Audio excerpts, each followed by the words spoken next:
Mincha today will be at 5:40. There's a late Marv at 8. Tomorrow morning we'll be davening at 6.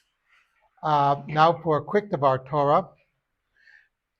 In this week's Parsha, we come across the whole issue of the golden calf. And this raises a lot of questions. Weren't these the same people who witnessed the crossing of the Red Sea? Weren't these the same people who witnessed Sinai? And now they're making an idol. And they say, this is the God who took you out of Egypt. I mean, it's like mind-blowing. These people actually witnessed the events. It wasn't enough that they had heard about it, but they actually witnessed these events. And here they go and they do this. And the Torah gives the reason that Moshe seemed to be delayed coming down from Har Sinai, from Mount Sinai. Which, wait a minute.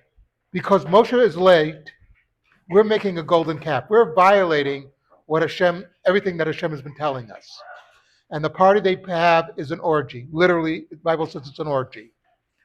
What is going on here? Well, the truth is, we have to remember, we know the story because we've read the story. It's like you read a book, you go to see the movie Titanic, you know the ship is going to sink.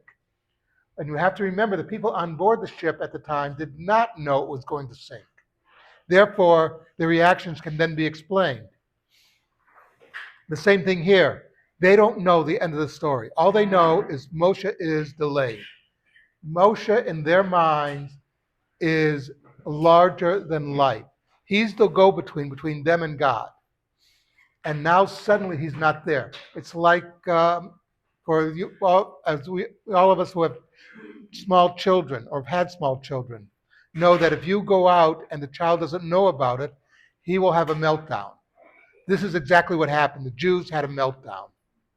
They couldn't take Moshe not being around. They had to have something physical to latch onto. We always have to remember that these are the people, they had just come out of slavery from Egypt. They were living in idolatrous culture. That's what they were used to. So that's why they had a meltdown, and they had to make this golden calf. And the thing is we have to always bear this in mind. We have to remember that as much as we think of it logically, there's also the mental and spiritual aspects of things going on.